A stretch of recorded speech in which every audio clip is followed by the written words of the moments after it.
Hey guys, Prangell Gaming here, welcome back to Talk the Ball podcast. Yes, this year we are back refreshed and ready to take on whatever the championship throws at us.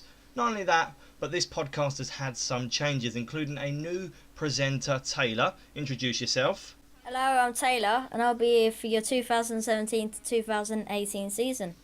And he'll be adding his thoughts as we go through, adding some stories to the mix. And obviously you guys will be getting to know him as well as you know me. But as for the podcast, we've decided very much that we needed to do a couple of things to it. And I've made a big decision here. And I'm going to add my email so you guys can send audio files over to myself saying the questions. So we can add them into the podcast. So it's not just my voice anymore. You guys will also get the opportunity to be involved. Now, if you cannot spell this email address, I will definitely not blame you. I can't spell my surname sometimes. So it's brandonprangell@gmail.com. Now, it is on the screen if you cannot really understand how to spell it. As I said, it's not the easiest of names to actually go ahead and spell. So there's been a lot of talk over the start of the season and the footballing break about Millwall, especially with new signings, a new home shirt and some fixtures that have obviously been released for us. So we're going to be starting off with the home shirt. And Taylor, what's your thoughts on the home shirt? See, to me, the home shirt is better than last season, because last season it was a bit too white, in a sense. But I think this year they've improved it by making it more blue, and it's gone back to more how it used to be back in when we were like in the championship, so when we had that Euroferry shirt. So I do like it quite a lot. Yeah, I think it's great that we're not got the stripes. I mean, last season I was very quickly criticising the stripes, saying that's not really what we're about. I did like the stripes at the end, but I do also think, I don't know what you feel about this, but we've got a new sponsor in DCS Roofing Contractors. I thought that Wallace and Tegan wasn't a problem, but I don't know, it's different. It's in a different direction. And another thing I like about the shirt is obviously we've got the blue colour, and then there's a bit at the back towards the bottom of the shirt that's white, and it looks quite nice. There's a little crown at the bottom. I think that looks pretty interesting, and I didn't even notice that till I saw us playing recently. Now, another thing that I do actually think was great is the training shirt that Jed Wallace and George Savile were unveiled in. I don't know about you, but I really hope that that's going to go on sale in the store because it looks really nice. What do you reckon on that one? See, I do like it. I think that maybe they could have maybe done it like all of one colour, but it does look quite nice, and I'm not sure if I will hope it will go on sale, but if it does, I'll probably have a think about that one, being honest. And also, that goalkeeper kit, I don't really like it, if I'm going to be honest. It's a greeny, limey kit, and it's quite well, it's not the greatest, if I'm going to be honest. I didn't exactly like the look of it. So one of my most important games of this season, I think, have got to be Nottingham Forest, Sunderland, Middlesbrough and Aston Villa. The only reason I'm saying these is that these can be crucial. Villa because they've just got John Terry and they are an ex-Champions League winning team. Forest because they were in a relegation battle last season, and that could sort of depend on us whether we stay up or go down. I do like Sunderland because this is also another sort of input, like not teams that you'd normally play. Also, I'd like to say RIP to Bradley Lowry while I'm at it. And then Middlesbrough because they have the likes of Valdez. I'm not sure if they've gone, but they probably have. But Valdez, Negredo, and someone I don't mind the look of, George Friend. So they're the four I think are most important for this season. Now, as for my four, the first one I've gone with is Ipswich Town. Now, this is because I have a friend called Ben who is a huge Ipswich Town supporter. He's probably coming down to the den at one point, so if he does hear this, hello. If not, I do want to get one over on him. And Mick McCarthy is their manager. I can't stand Mick McCarthy. I really want to go ahead and beat him. Now, the second game is going to have to be a huge one if you're a Millwall fan. It's the home game against Leeds. They are our rivals. The Den is going to be booming. This is a big game. And for the fact that they've said we're selling more season tickets than Charlton at the moment, obviously they're in a lower league, but this means that we might finally get that noise back at the Den, which is something I was really upset about last season. More fans should have turned up. Now, the third one I'm going to go with is Aston Villa. And it's for the fact John Terry could be coming to the Den for the final game of the season. And I really want Ben Thompson to prove that he's a fantastic attacking player that can get straight at John Terry and go through him and maybe even get himself something on it. Because I can't stand John Terry or even Chelsea. I think it's just a Millwall thing. But as for me, I can't stand him. We need to get one over on him. And the final one is another old friend coming back to the Den, and that is Harry Redknapp of Birmingham City. He had that ball thrown at him, and I can't wait to see it again. It is going to be interesting. But obviously, that is just a matter of my opinion. You guys might have some other fixtures that you think could be important. Let us know down in the comments section, and obviously, we'll have a speak to you down there, and also be talking about it next week. Now, Millwall have gone and signed a number of players, and I'm going to be honest, a lot of these players I was quite impressed that we actually managed to get. I mean, a couple of defenders, some attacking players, and I just couldn't believe the fact that it took so long to get Jed Wallace to sign. I really thought it'd be a lot earlier than that. But the first player we've signed is James Meredith. He had 48 appearances for Bradford City last season. He got 2 goals and an assist and was also in the team of League One last season. Taylor, what do you reckon about him when you've been seeing him? See, at first when we announced him, I didn't think he would be a crucial signing. I just thought it would be, well, do we need another left back? Because I thought Tony Craig filled that spot quite well. But then when I realised, I've looked back at some of his good moments last year, and then I've realised how much of a good player he is and how well he probably will perform in the Championship. I think the only reason that he's moved up is thanks to the fact that he's better than the League One. Because I remember seeing him against us at Wembley, and he was pretty quick, got the ball into the box well. So I'm quite, pleased with the signing. I think JB's proper put his hand in his pocket this season. Yeah, and I think he scored against us last season as well, and I think I remember him dabbing as well, which I don't like it, but at the end of the day, it shows that he has a little bit of character to himself. He's going to challenge Tony Craig, and I really hope that they're both going to have a battle, because one thing I talked about last season was a competition for spaces, and it weren't always happening with him and Joe Martin. And, well, Joe Martin has gone to Stevenage now, and I do hope him the best, because I really did like Joe. I thought he was a pretty interesting defender. He did get booked a little bit too much, but obviously we're going to see how Meredith, an Australian international, can compete against Tony Craig, our captain at the moment. Now, the second signing that we've obviously brought in is Tom Elliot. He played 46 appearances for AFC Wimbledon, scoring 13 goals and 6 assists, and this literally came out of nowhere. I honestly did not really expect us to sign another striker. I thought, yeah, we're done, we're fine, it's going to be alright, we've got some strikers. But no, Tom Elliot is a pretty interesting player to bring into the mix. 13 goals and 6 assists. It seems like he knows how to pass the ball around as well. He is tall, so there's the option for the header.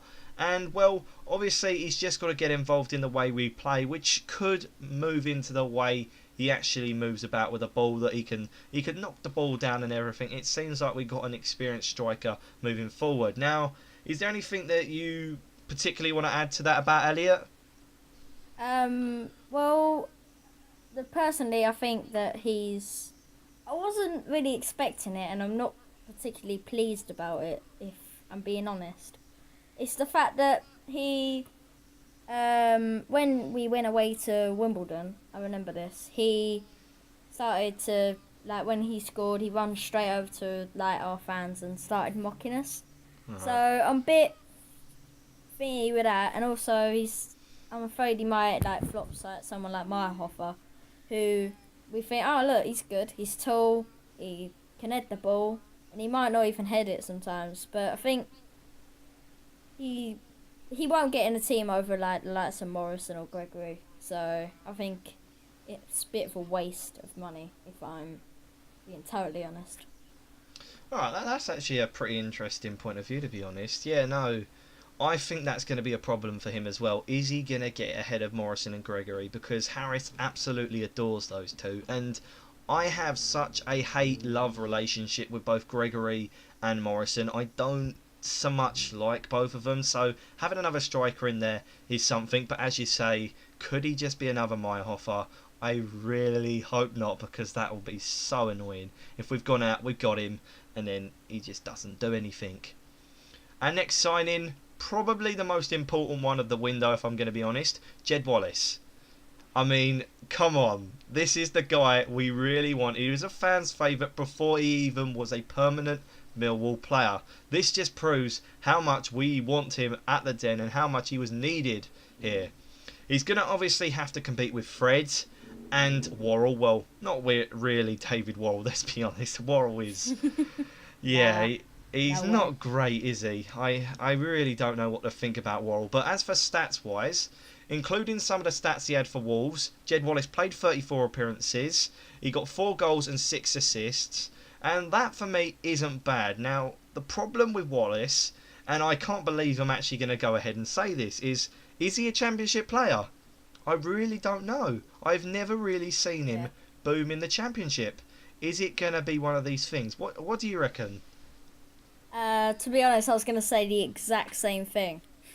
I don't think he's going to do as well in the Championship as he did for us in League One, because as you can tell by the stats, he had much better stats for us in League One, but when he went up to the Championship with Wolves, that slacks a bit, and that's what I'm a bit worried about with Wallace. But overall, I think he's fast, he can get the ball in, he scores, but it's hard to think. I'm glad we've got him, but also I just don't want him to flop, not do as well as we want him to do, if that makes sense. Yeah, I do think that as well. I think Mill fans' expectations are incredibly high on him. At the end of the day, he's Jed Wallace. He's not one of these superstar players that we've gone and bought from a fantastic fancy team. That would never happen being Millwall anyway. But at the end of the day... Messi. Yeah, exactly. He's not exactly Messi, and even Messi has an off day. So I think the fans' expectation could be a limiting factor to whether Wallace will actually do anything in the Championship. Now, we did bring his buddy with him. George Savile, honestly, he came and signed for us. This was another surprising one. I don't know my feelings about him, because he was okay when he played for us. He's not particularly fantastic. And when I've seen him play a couple of times, he hasn't always been a player that has gone out and he's done what he really needs to do with the ball. I mean, his stats-wise, 30 appearances, 1 goal and an assist. It doesn't scream out that that's a brilliant player. And I do like George. I think he can settle in the squad and he will fill a void that's been gone, obviously, Jimmy leaving. But will he be competing? That's another thing I don't really know. What do you think about that? See... It's hard to, sort of come into perspective with this. It's the fact that, he played against Liverpool for Wolves. He was in that starting 11. That beat Wolves. You know what I'm saying? So, yeah. In that sense, he's good, but then his stats-wise, he's not someone you'd prefer in your team sort of way. I think he'll definitely go over Butcher, and as you see, coming towards the end of the season, Jimmy was playing, and he dropped Thompson. So I think maybe if we go to a 3 in midfield at the time, and then put in Thompson, Savile, and then bring in someone else that can go in the midfield, maybe that could, sort of bolster the team a bit. But overall, good signing. He is a Championship player. He has been doing it regularly for them in the Championship. He's been starting. He's always been in their starting 11. But mixed emotions. I think that's probably the best way to put it about him. Yeah, that's fair enough. And well, I do hope he'd do something. And it is again, I think Harris does want to move in and do the free in midfield, and that's probably why he's come in the most on that one. But yeah, he does have the experience in the Championship. He is able to move with the ball. So we'll have to see. But again, I'm like you. I really don't know what to expect with him.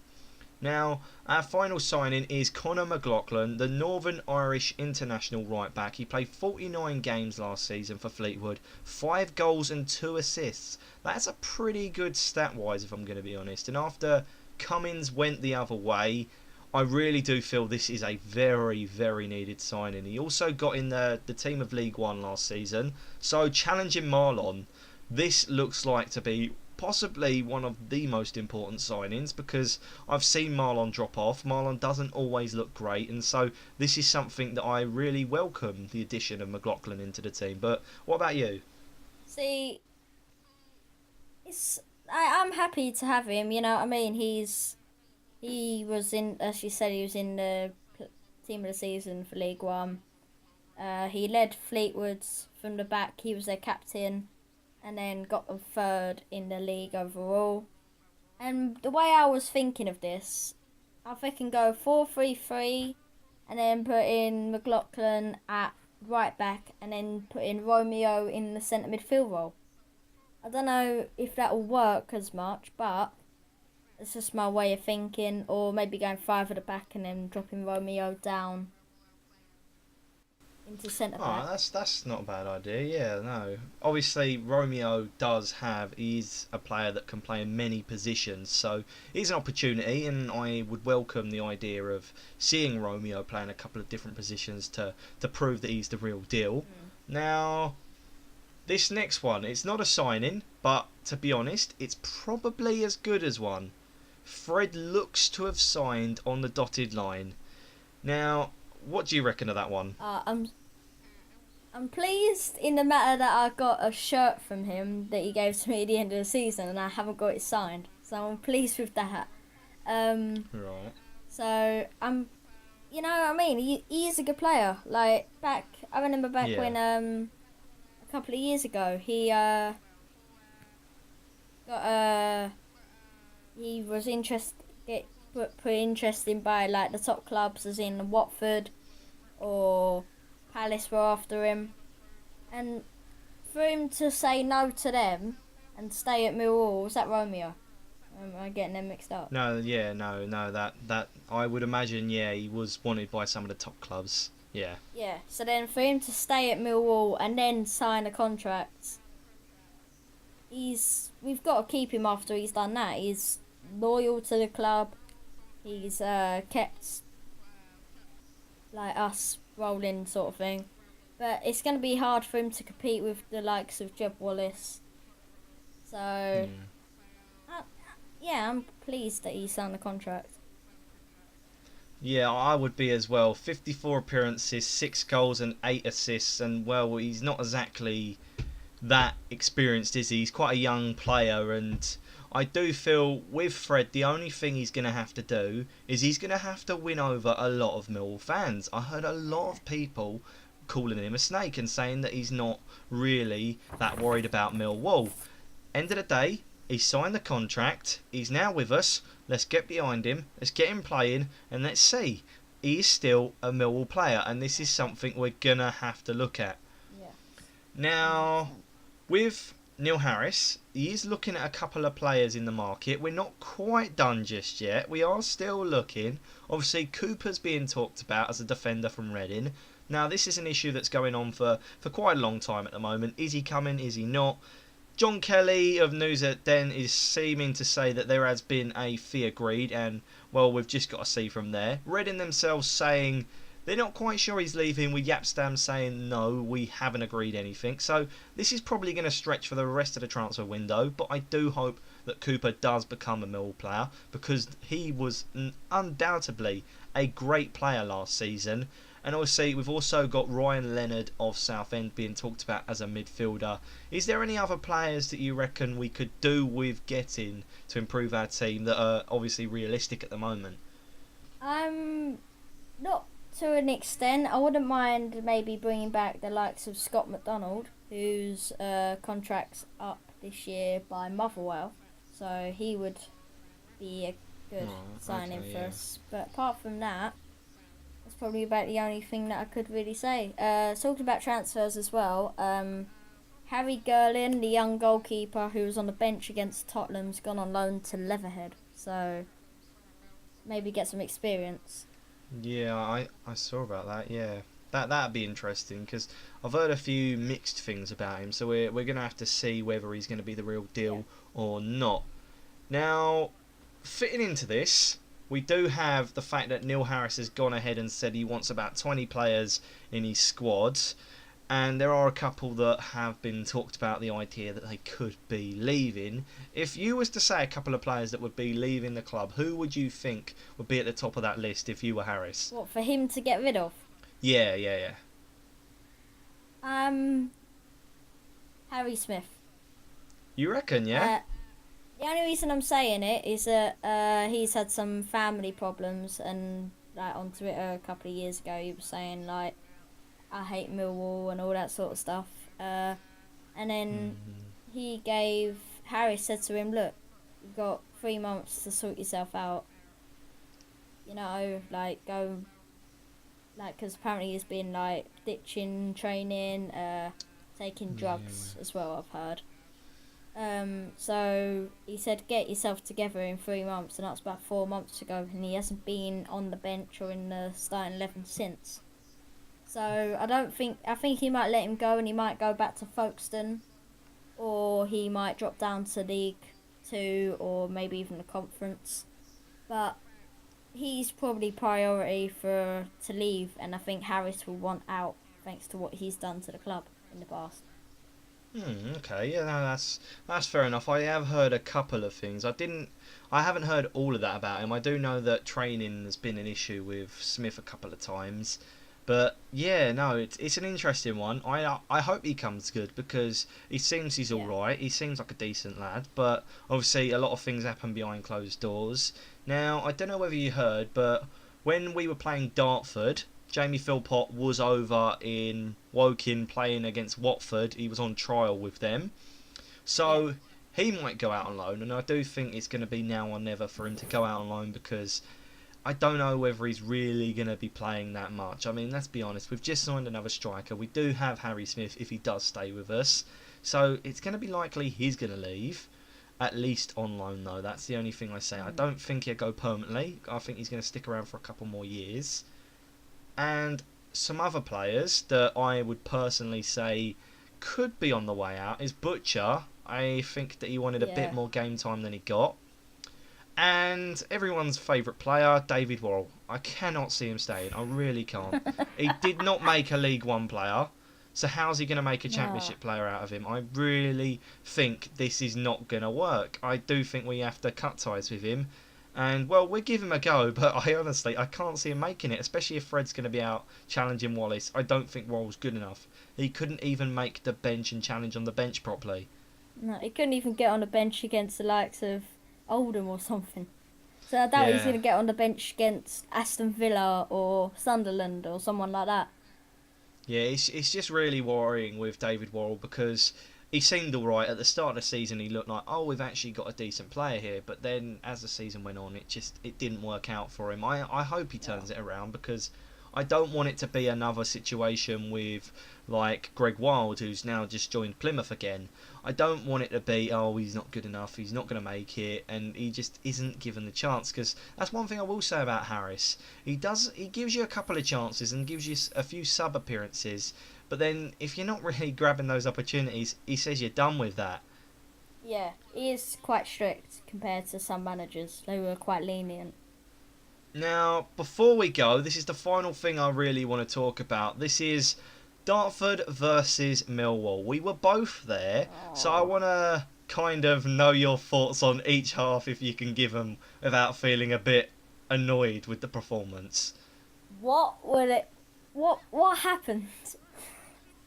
Like the likes of performance we gave against like Scunthorpe and that, and then we go and draw 1-1, beginning to lose 1-0 against the likes of Dartford. like, oh, Yeah. I can't. What happened? Do you have an input? I don't know. We just.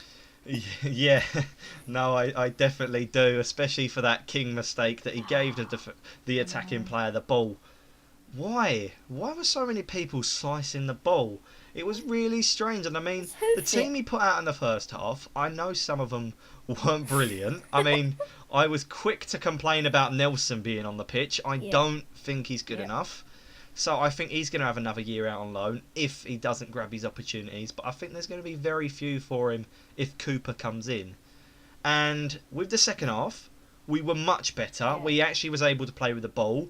And Hallelujah. obviously we didn't score so many. We needed it, that's for Yeah. sure, because I was really annoyed after the first half. I was Oh. like, we've come here. Even the team that's back up to us really should be doing a performance there. And King, really, he disgraced himself. No. How the hell he was in the How team can you versus go- Tottenham? I have no idea. Yeah, it's a complete change from. I mean, he did let in a substantial amount of goals against Tottenham, but Just about. he was linked with Everton. And how you can go from being linked with Everton to doing that, I don't know. But second half, it was much better. I think Twaddock, he's going to be in and around the team. I really was looking interested in the way he was playing. He seemed very good. Everything went through Wallace, but when it went to Twaddock, he seemed to know what he could do with the ball. And he impressed me when he was on loan to Braintree. So I'm hoping he is going to be something interesting to watch throughout the season as well. Mm-hmm. So that is all we got time for today this week. Do feel free to send those emails to brandonprangell@gmail.com. Again, that will be on the screen right now so you can see what's actually being said. And add the subject header of Talk the Wall, and I'll look through them and I'll add them into the podcast next week. And obviously, if you don't want your voice to be heard, then you can just leave them in the comments section and we can just talk about them as per usual. That's a pretty easy way to go. So it's a bye from Taylor. See you later. And it's a bye from me. And obviously we'll be seeing you guys next week for the next Talk the Wall. But until then, like, comment, subscribe, and of course I'll be seeing you guys next week. Goodbye. We are here.